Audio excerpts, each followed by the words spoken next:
அனைவருக்கும் வணக்கம். புதிய பயணம் சேனலின் மூலமாக உங்களை மீண்டும் சந்திப்பதில் மிக்க மகிழ்ச்சி.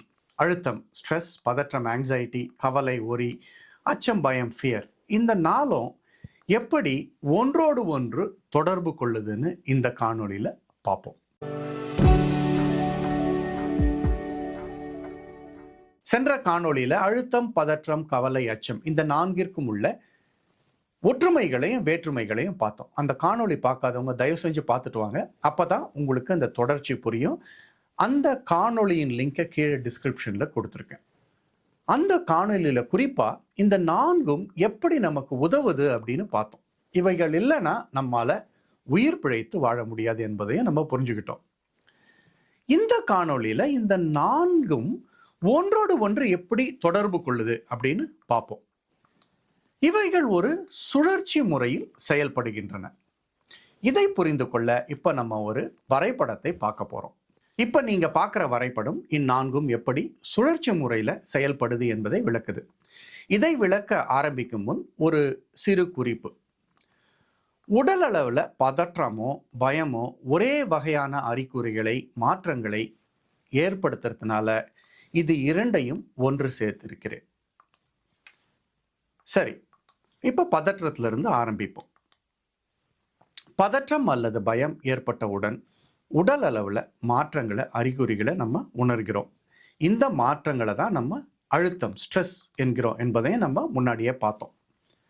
அழுத்தத்தை நம்ம உணர்ந்த உடனே நமக்கு ஏதோ பெரிய பிரச்சனை இருக்கிறது அப்படின்னு எண்ணி கவலைப்பட ஆரம்பிக்கிறோம். கவலைகள் மேலும் பதற்றத்தை, பயத்தை அதிகரிக்குது, அழுத்தத்தை பன்மடங்காக்குகிறது.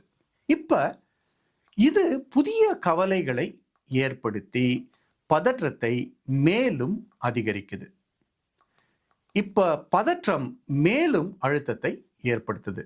இவ்வாறு இந்த நான்கும் சுழற்சி முறையில் தொடர்ந்து கொண்டே இருக்கு. It is like a never ending cycle. சரி, இந்த never ending சைக்கிளுக்கு தீர்வு தான் என்ன? இந்த சுழற்சியை உடைப்பது தான்.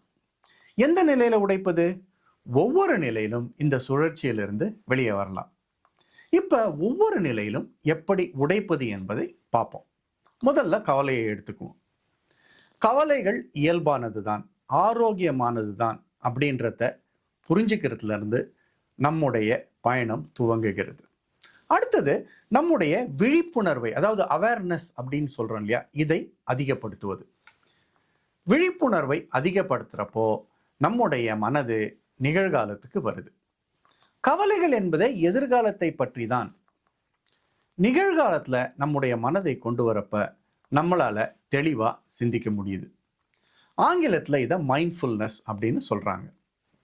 நம்முடைய எண்ணங்களை கூர்ந்து கவனிப்பது.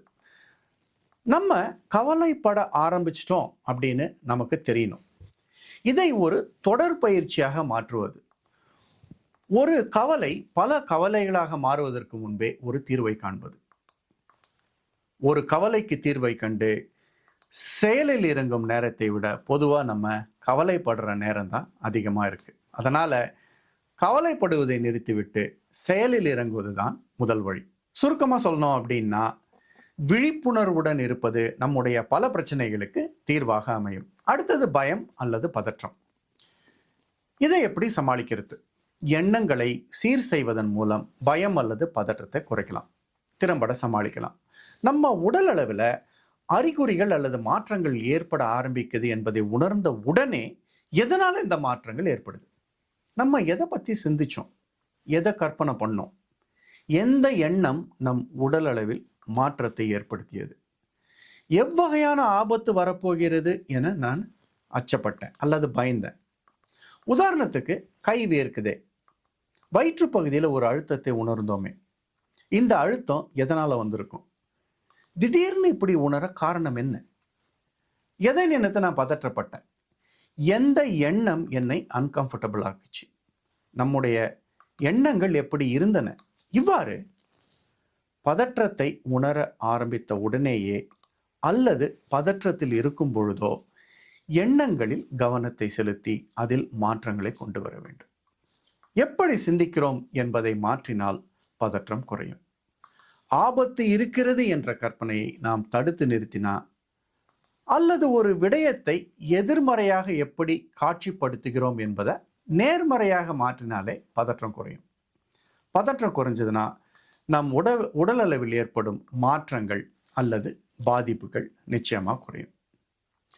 அடுத்து வரும் காணொளிகளில் சில வழிமுறைகளை பார்க்க போகிறோம். இப்ப அழுத்தத்தை பத்தி பார்ப்போம். அழுத்தத்தை சமாளிக்க உடல் பயிற்சி, மூச்சு பயிற்சிகள் பெரிதும் உதவுகின்றன. குறிப்பா பயிற்சிகளை அழுத்தம் ஏற்படுவதற்கு முன்பாகவே செய்யறது நல்லது. Prevention is better than cure. அழுத்தம் ஏற்படும் பொழுது பலவிதமான ஸ்ட்ரெஸ் ஹார்மோன்ஸ் உடல்ல கலக்குது என்பதை நம்ம முன்னாடியே பார்த்தோம். உடற்பயிற்சிகள் இந்த சுரப்பு நீர்களை உடலிலிருந்து வெளியேற்ற உதவுது. சில பயிற்சிகளை வரும் காணொளிகளில் நம்ம பார்க்க போறோம். தொடர் பதற்றத்தினால சிலருக்கு அடிக்கடி அஜீரணம், நெஞ்செரிச்சல், வயிற்றுப்போக்கு ஏற்படலாம். சிலருக்கு தலைவலி ஏற்படலாம். ஒரு சிலருக்கு அதிகமாக மூச்சிறைக்கும், நெஞ்சு வலி, நெஞ்சில் அழுத்தம் போல உணரலாம். இந்த அறிகுறிகளுக்கு பதற்றமும் காரணமாக இருக்கலாம். இந்த இடத்துல ஒரு முக்கிய குறிப்பை கூற விரும்புகிறேன். நான் சொன்ன அறிகுறிகளுக்கு பதற்றம் தான் காரணம் என எண்ணிக்கொண்டு மருத்துவரை அணுகாமல் இருக்க வேண்டாம். கேர்லெஸ்ஸாக இருந்துடாதீங்க. அழுத்தம், பதற்றம், கவலை, பயத்தை பற்றி 2 காணொளிகளை பார்த்துருக்கோம். இது வரைக்கும் இந்த 2 காணொளிகளில் நம்ம தெரிஞ்சுக்கிட்டது என்ன? இந்த 4ம் நம்முடைய மூளை பிரச்சனைகளை தீர்க்க பயன்படுத்திக்குது. அனைவருக்கும் பொதுவானது. இது எல்லோருக்கும் இருக்கும். இது இல்லைன்னா நம்ம உயிர் பிழைத்து வாழ முடியாது. அழுத்தம், பதற்றம், கவலை, பயம் இந்த 4ஐயும் தெளிவாக உங்கள் மனசில் பிரித்து பார்க்க நீங்கள் கற்றுக்கணும். அப்படி பிரித்து பார்க்குறப்ப எந்த பிரச்சனையை எப்படி கையாள்வது, எப்படி அணுகுவது என்பதை கற்றுக்கொள்கிறோம். அடுத்து உங்களுக்கு ஒரு சின்ன ஹோம்ஒர்க்கை நான் கொடுக்க போகிறேன். ஒரு பேப்பரை எடுத்துக்கோங்க. வரைபடத்தில் காட்டியிருக்க மாதிரி 4 கட்டங்களை பிரிச்சுக்கோங்க. உங்கள் கவலைகள் என்ன? உங்களுடைய அச்சங்கள் என்ன? எதை கற்பனை செய்து பதற்றம் அடைகிறீங்க? நீங்கள் ஸ்ட்ரெஸ் ஆகும் பொழுது உங்கள் உடலில் நீங்கள் உணரும் மாற்றங்கள் என்ன என்பதை எழுதி வச்சுக்கோங்க. உதாரணத்துக்கு என்ன எடுத்துக்கிட்டீங்கன்னா, எனக்கு கை வியர்க்கும். எனக்கு இது ஒரு அறிகுறி. ஒவ்வொருத்தருக்கும் அறிகுறிகள் மாறுபடும். இந்நான்கை பற்றியும் நம்ம காணொளிகளை தொடர்ந்து பார்ப்போம். காத்திருங்கள். அன்புடன் பிரின்ஸ். நன்றி, வணக்கம்.